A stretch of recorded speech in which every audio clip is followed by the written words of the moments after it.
Gol pertama Real Madrid ini tercipta dari hasil kerjasama Valverde dan Rodrigo, yang mana Valverde sebelum memberikan umpan, dia melakukan scanning melihat posisi kosong Rodrigo yang tanpa kawalan, sehingga Valverde berhasilkan memanfaatkan momen itu. Bisa dilihat di sini.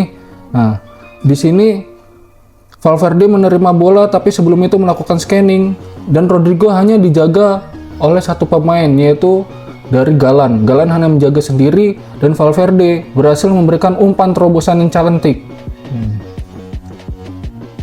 sehingga bisa dilakukan dribble oleh Rodrigo melewati dua pemain, Galan dan Lenglet. Ini terciptanya gol pertama Real Madrid. Sebelum lanjut pada analisa taktik pertandingan antara Real Madrid yang melawan Atletico Madrid, gua mengingatkan kepada kalian untuk menekan tombol like dan subscribe-nya untuk membantu perkembangan channel Progress Football ini. Oke, langsung aja kita masuk ke pembahasan pertandingan antara Real Madrid yang melawan Atletico Madrid, yaitu kita langsung masuk ke tactical board. Oke, kita sudah masuk ke tactical board, yaitu di sini Real Madrid yang berwarna putih ya, dan Atletico Madrid berwarna merah. Di mana Real Madrid di sini menggunakan formasi 4-3-3, sedangkan Atletico Madrid menggunakan formasi 4-4-2, yaitu yang mana di sini Real Madrid menggunakan 3 striker, yaitu ada Rodrigo, Mbappe, dan Vinicius Junior. Dan yang menariknya di sini, hampir sepanjang musim ini semenjak Carvajal cedera, Valverde menempati posisi bek kanan.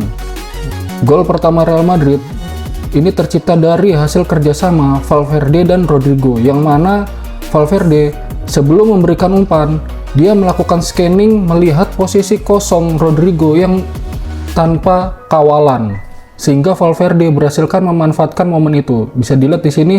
Nah, di sini Valverde menerima bola, tapi sebelum itu melakukan scanning, dan Rodrigo hanya dijaga oleh satu pemain, yaitu dari Galan. Galan hanya menjaga sendiri, dan Valverde berhasil memberikan umpan terobosan yang cantik, sehingga bisa dilakukan dribble oleh Rodrigo melewati dua pemain, Galan dan Lenglet.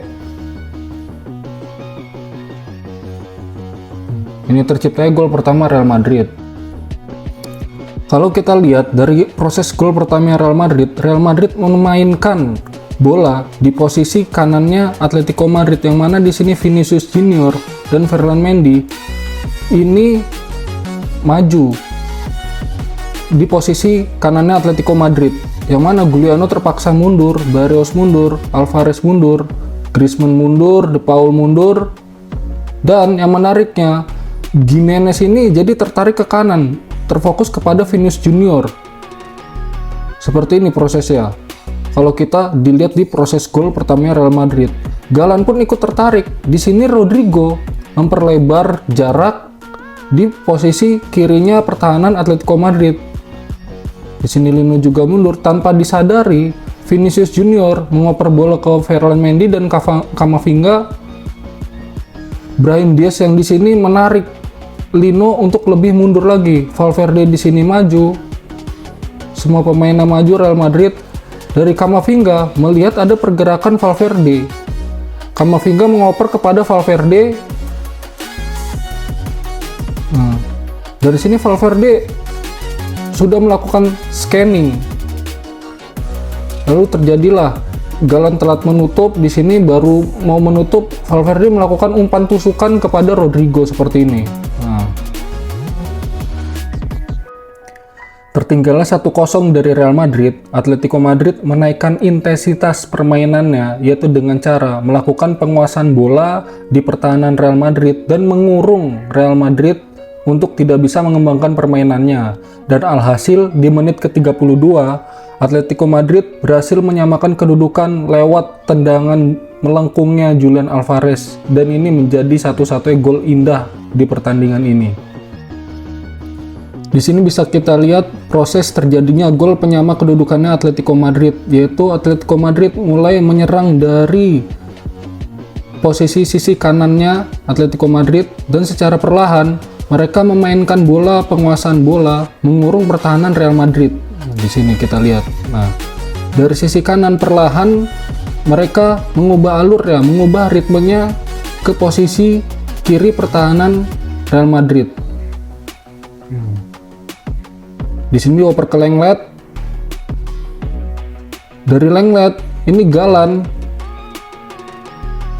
sudah maju untuk siap menerima operan dari Lenglet. Nah, dari Galan sebelum menerima bola sudah melakukan scanning. Di situ ada pergerakan dari Alvarez. Melihat ruang kosong yang ditinggalkan oleh Valverde dan Asensio, ini hanya diam saja, tidak mendekati Julian Alvarez. Dan di sini kita lihat, Julian Alvarez meminta bola lalu dioper oleh Galan kepada Julian Alvarez. Di sini Julian Alvarez mencoba melewati Camavinga, namun sayangnya sudah terlewati. Valverde tidak langsung menutup celah kosong di kotak penalti Real Madrid ini, dan sehingga Alvarez menendang bola dengan bebas, menciptakan gol indahnya untuk menyamak kedudukan Atletico Madrid. Nah, skor 1-1 ini bertahan hingga jeda babak pertama. Dan memasuki babak kedua, Real Madrid meningkatkan intensitas penyerangannya, mengepung pertahanan Real Madrid, mengkombinasikan permainan antara serangan balik cepat dan penguasaan bola. Yaitu Ancelotti tidak kehabisan taktik ya. Banyak orang yang mengira Ancelotti ini miskin taktik, tapi nyatanya di sini Real Madrid berhasil berbalik unggul di menit ke-54 dengan gol Brahim Diaz, yang mana Brahim Diaz ini dari posisi kanan, gelandang tengah sebelah kanan, dia berhasil menusuk ke kotak penaltinya Atletico Madrid. Di sini berarti kerjasama timnya sangat bagus antara Vinicius dan Brahim Diaz, mengerti posisi mana yang akan diisi.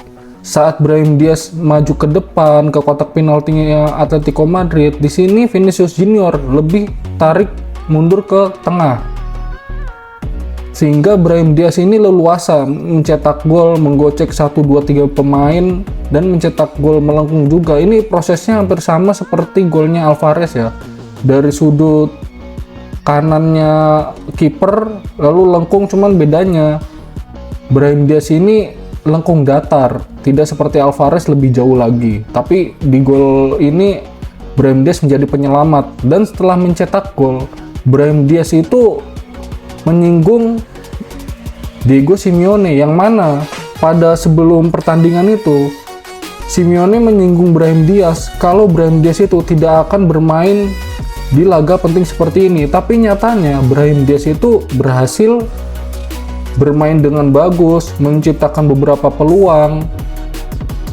membentuk lini tengah yang solid, dan dia mencetak gol. Ini menjadi bumerang bagi Diego Simeone yang merendahkan Brahim Diaz tersebut. Ini menjadi counter yang bagus untuk Real Madrid, untuk menjadi pegangan yang bagus nanti saat bertandang ke kandang Atletico Madrid. Real Madrid ini punya modal yang bagus. Jadi nanti perlu kita saksikan ya leg keduanya minggu depan di kandang Atletico Madrid. Apakah Atletico Madrid bisa comeback saat melawan Real Madrid nanti, atau Real Madrid yang berhasil memperbesar keunggulannya di kandang Atletico Madrid. Karena apa, ini duel kota Madrid di Liga Champions. Siapa yang pantas mewakili kota Madrid di ajang Liga Champions ini? Gue Iqbal dari Progressive Football, dan ciao.